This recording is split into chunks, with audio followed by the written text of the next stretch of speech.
아, 오늘 말씀은 이런저런 배상에 대한 그 말씀입니다. 1절에 보면은 사람의 소나 양을 도둑질하고 자기 행위를 감추기 위해서 소나 양을 잡아먹거나 팔아버렸을 때 소 하나에 소 5마리, 양 한 마리에 양 4마리로 갚아라.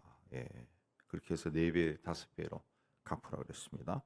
그 말 안에 그 도둑질하는 가축이 살아 이 도둑이 가지고 있으면은 갑절을 배상하라 그랬습니다. 갑절을 배상하라. 예. 근데 도둑이 뚫고 들어온 것을 보고 쳐 죽이면 피 흘린 죄가 없으나 회도된 후에는 피 흘린 죄가 있으리라. 그런데 이 2절 말씀을 가면 밤에 도둑이 와서 누군지 모르고 그 했는데 죽었다. 그럼 죄가 없지만은 환한 대낮에 도둑질하는 걸 보고 죽이면 고의적으로 생명을 해한 것이기 때문에 배상을 하라 그랬습니다. 배상을 하라 그랬습니다. 배상할 것이 없으면은 그, 그 어, 3절에 해도된 후에는 피 흘린 죄가 있으리라 그랬습니다. 그 죄가 있다 그랬습니다. 고의적으로 살인한 거기 때문에. 그리고 도둑은 도둑질한 것을 발견되었을 때 배상할 것이다. 배상할 것이 있으면은 노예가 되어야 된다. 예, 노예 몸을 팔아서 배상해라. 예, 그래서 이제 그 함부로 남의 재산을 터치하지 말라 그랬습니다. 예. 그다음에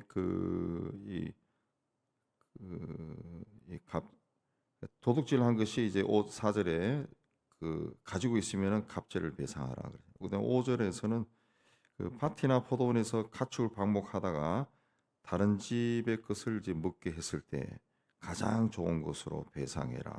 그래서 배상해라. 그랬습니다.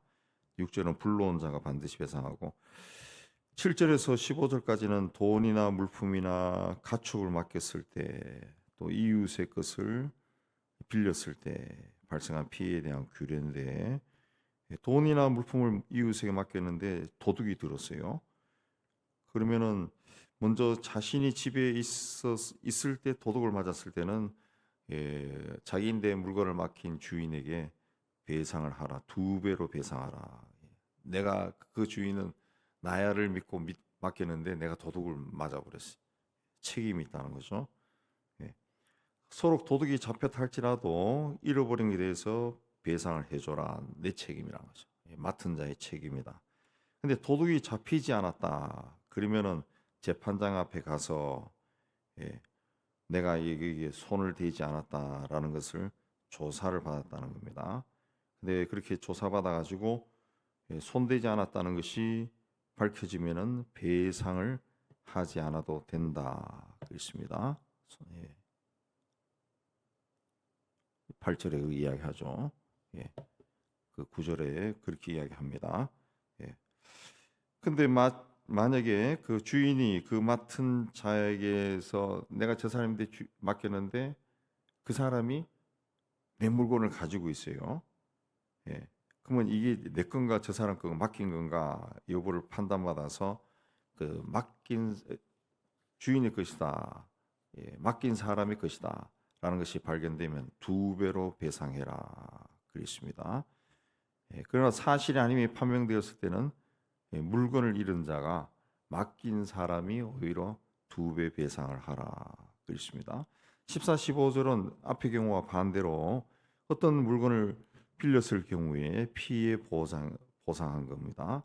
특별히 가축을 빌렸을 때 가축의 주인이 함께 있지 않았을 때 발생한 가축 피해에 대해서는 빌린 사람이 책임을 져라. 근데 주인이 있을 때 그 가축이 피해를 당했다. 그럼 배상하지 않아도 된다는 거죠. 왜? 주인이 책임져야죠. 예, 그 가축의 주인과 또 가축을 빌린 사람이 같이 있을 때는 주인이 책임을 져라 그랬습니다. 그래서 이 율법은 그 이웃의 물건에 대해서 이웃의 것도 자기 것처럼 좀 잘 챙겨줘라, 책임을 져라 그랬습니다. 그리고 미묘한 관계에 있어서는 그 명확하게 누구가 책임을 져야 되는가 그 책임 소재를 밝힌 것이 됩니다. 18절에서 20절까지 내용은 하나님께만 충성하라 그 뜻이 되겠는데 무당은 살려두지 말라. 무당은 하나님의 이 통치를 방해하는 자입니다. 하나님 요새 뭐 우리나라에 많이 보도되지만 점치고 이런 것들은 그 하나님의 하나님에 대한 신앙을 방해하는 거죠. 방해하는. 짐승과 행음하는 자도 그 하나님의 질서를 무너뜨린 거죠. 반드시 죽여라. 다른 신에게 제사를 드리는 자도 멸하라. 그렇습니다. 이게 다 하나님의 다스림을 무시하는 거죠. 하나님의 다스림 무시하는 대표적인 죄가 되겠습니다. 20절에서는 그래서 여호와 외에 다른 신에게 제사를 드리는 자는 완전히 멸하라. 그렇습니다. 하나님께서 왜 이 완전히 멸하라 없애버려라라고 한 것은 하나님이 그 이스라엘 백성을 유월절 어린 양을 통해 가지고 내 것으로 삼았어요. 내 것으로 삼았는데 이스라엘을 구원해 주신 분은 하나님이시다. 하나님. 근데 다른 신을 쫓아다닌다. 그러면은 그 필요 없다는 거죠. 그건 이스라엘이 아니다. 우리가 예수 그리스도에 의해서 구원을 받았는데 그 다른 것을 쫓아다닌다. 뭐 점을 친다. 사주를 본다. 그럼 그게 하나님이 굉장히 싫어하는 것. 성경 구약에서는 그런 사람을 멸하라 그랬습니다. 멸하라. 완전히 파괴해 버리라는 거죠. 그 인생 자체를 완전히 파괴해 버려. 이 땅에서 사라지게 하라. 그랬습니다. 사라지게 하라. 그랬습니다. 옛날에 그 뭐 우리 저희가 어렸을 시절만 해도 그런 시절에 그런 게 있었던 것 같아요. 그 무당이 이제 뭐 예수를 믿고 돌아섰다. 그러면 자기가 굿하던 모든 것을 마당에 내려놓고 막 불살라 버리는 거. 그거 좀 구경한 적이 있는데 그 다 불살라 버리고 나는 이제 교회 나간다. 막 이래 선언한 것인데 완전히 멸해 버린 겁니다. 완전히 멸한. 먼지까지도 다 불태워 버리는 거. 그게 멸하는 겁니다. 완전히 파괴해 버려. 21절에서 27절은 이스라엘 백성들이 자기들 가운데 계신 하나님을 어떻게 나타내느냐. 그 두 부분인데 의지할 것이 없는 연약한 자, 나그네와 과부와 고아를 어떻게 대하느냐. 그 이야기입니다. 그들을 압제하지 말고 학대하지 말라. 왜냐하면 너희들도 과거에 나그네였다. 그랬습니다. 또 과부나 고아는 구약 시대에는 그 예수님 시대도 마찬가지지만 굉장히 연약한 자들입니다. 왜 그러냐면 이 시대가 농경 시대이기 때문에 농사를 지을 수가 없어요. 그뭐 오랫동안 우리나라도 남아 선호 사상이 강했고 지금 또 아들이 태어난 것을 세상 가난한 나라들이 다 원해요. 딸이 태어나면 막 버리기도 하고 막 일찍 막 10살도 안 된 애들 시집 보내고 그렇게 하는데 그 이유가 뭐냐? 농사 짓는 거예요. 농사 지을 때 이제 힘이 필요하니까 아들을 많이 낳는 것을 좋아하고 그렇게 한 거죠. 그렇게 한 건데 그렇게 보니까 이제 과부나 고아는 이제 농사를 지을 수가 없어요. 땅이 없는 땅도 있고 땅이 있어도 농사를 지을 수가 없어요. 그래서 구약에서는 그들을 해롭게 하지 말고 그들을 도와줘라. 그들이 해롭게 해서 그들이 내게 부르짖으면 내가 반드시 그 부르짖음을 들을 것이다. 그렇습니다. 하나님이 보복한다는 거죠. 보복한다.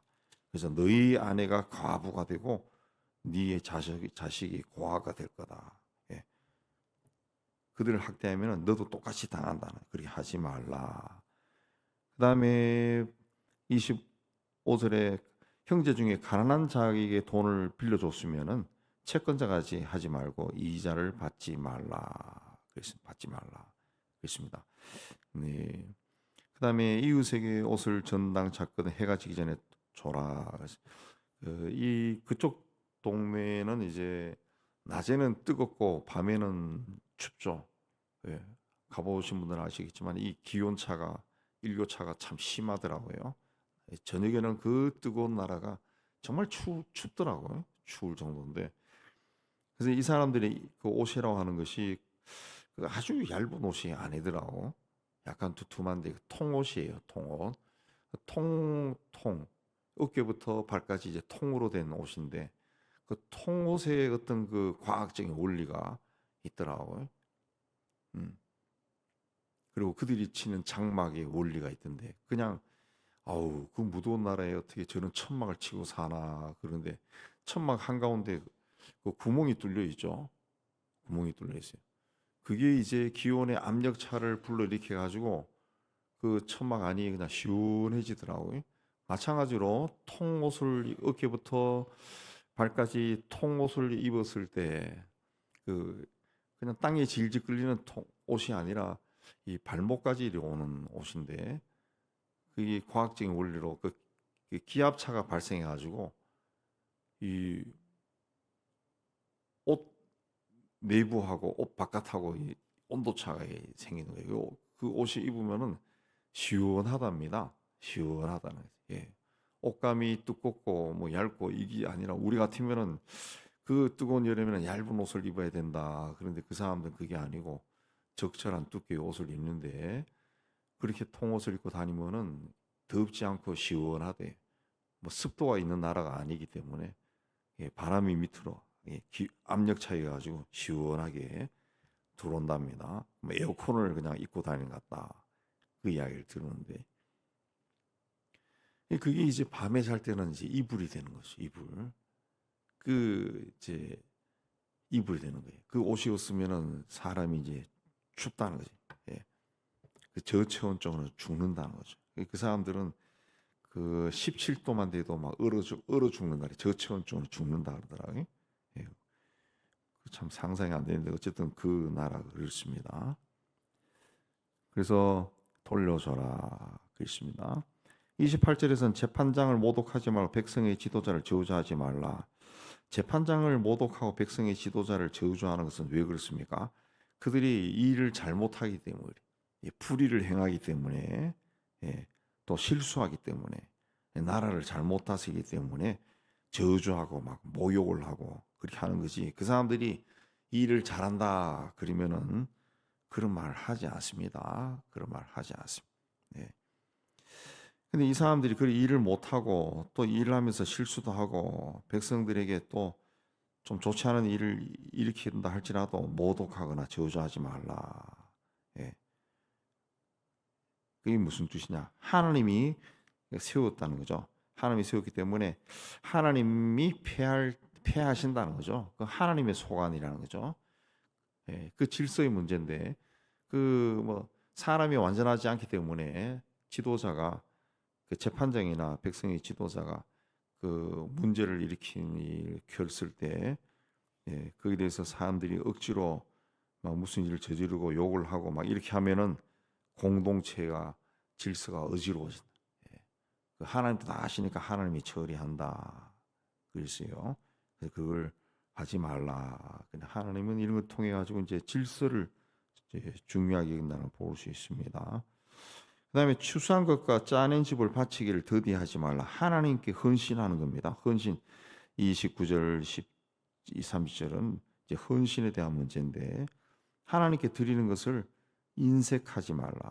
추수한 것과 짜낸 집 드리는 것을 주저하지 마라. 주저하지 마. 예, 그냥 바쳐라. 그렇습니다. 바쳐라. 예. 우리가 사람으로 태어났다.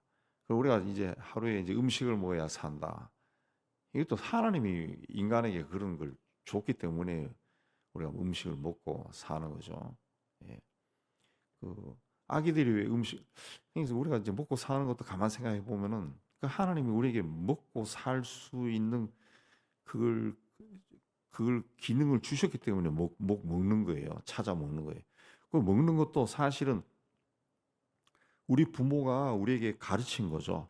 음식 먹는 법을 다 가르쳐 준 거라. 우리가 어렸을 때, 아기였을 때부터. 그래서 우리가 그게 습관이 되어서 먹는 거지. 예. 그걸 가르쳐 주지 않았으면 못 먹는 거죠. 못 먹는. 예. 그 어느 민족은 고기를 먹어도 구워 먹지 않는다는 그 날것으로 먹는 민족이 있다는데 그거는 이제 그 부모가 애가 태어났을 때부터 그렇게 먹인 거죠. 그게 습관이 된 거죠. 습관이. 그래서 우리가 이제 무슨 뭘 먹고 하는 것도 이게 부모, 부모로부터 배운 거라 배운 거. 예. 그러니까 하나님이 그걸 그 추수하게 하고 즙을 짜내는 방법도 가르쳐 주고, 예, 그럼 그거를 뭐 더디하지 말라는. 우리가 사는 동안에 할 수 있는 일이죠.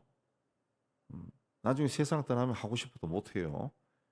그러니까 그런 걸 하나님 앞에 그런 걸 더디하지 말라. 처음 난 아들들을 내게 줄지며 소와 양도 그렇게 하여 이래 동안 어미와 함께 있게 하다가 여덟째 말에 내게 줄지니라. 할례도 8일 만에 하라고 그랬죠. 근데 소나 양도 처음에 난 것들은 여덟해 만에 내게 8일째 나에게 바쳐라 그랬습니다. 다 하나님이 주신다는 거죠. 다 하나님이 주시는 것이다. 그건 나에게 바쳐라 그랬습니다. 나에게 바쳐라. 예, 나에게 바쳐.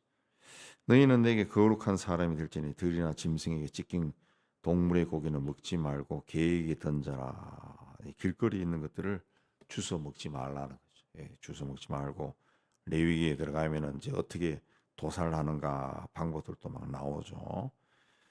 자, 우리는 이제 예수 그리스도에 의해서 이제 구원을 받은 자들입니다. 하나님의 것이 되었죠. 하나님의 것이 되었습니다. 애굽의 장자들이 다 죽을 때 어린 양 피를 칠한 문설주에 칠한 이스라엘 백성들은 하나님이 넘어갔어요. 지나갔습니다. 그래서 유월절 어린 양이죠. 그 어린 양에 의해서 구약의 이스라엘 백성들이 구원받았는데 우리는 이제 어린 양 예수에 의해서 구원받은 자입니다. 그러니까 하나님의 것이란 하나님의 것. 하나님의 사람들은 하나님이 지시하신 말씀대로 살아야 된다. 하나님이 구원한 사람들은 하나님이 내 것이다. 그랬습니다. 8일 만에 나에게 바쳐라. 그랬습니다. 내 것이라는 거죠. 내 것. 그러니까 우리는 하나님에게서 구원받았다. 훗날 하나님 앞에 갈 사람들입니다. 그러면 하나님의 것을 하나님께 바치는 것, 하나님이 우리에게 주신 것, 그게 다 우리 것이지만은 그게 하나님의 것이죠. 근본적으로 바치는 것을 더디해서는 안 돼. 더디 열심히 바쳐, 열심히. 뭐 물질도 바치고 시간도 바치고 달란트도 바치고 바치면 바칠수록 하나님이 우리를 더 풍성하게 복을 주신 풍성하게 주신 내 것이 바치면은 그 없어지는 것이 아니라 더 풍성해진다. 풍성. 뭐 여러분 또 세상에서도 이런저런 소식 들어서 알고 있겠지만은 세상에서도 이웃들에게 나눠주고 막 베푸는 것을 열심히 하는 사람들은 그게 줄어드는 것이 아니라 더 풍성해져요. 더 풍성해져. 더 풍성. 예. 제가 우연히 어떤 그 보다가 이제 그 식사 대접하는 그 어떤 NGO를 한 봤는데 그 굉장하더구만요. 전국에 그 집은 뭐 바퍼처럼 청양에서만 하는 게 아니라 전국 각 지역에 그게 여러 군데더라고. 예, 몇천 명을 그냥 하루에 먹인다더라고. 매일 몇천 명. 그 예산도 어마어마하더라고. 어떤 여자분이던데 어떻게 그 일 시작했는지는 제가 조사는 안 해봤지만 와 저렇게 노숙자나 그 어려운 사람들 밥을 해주는 이 산업이 저렇게 커질 수도 있겠구나. 예. 어떻게 하다 저렇게 커졌는지 굉장하더라고요. 굉장히 크더라고. 그 음식 먹는 그 집도 굉장히 커요.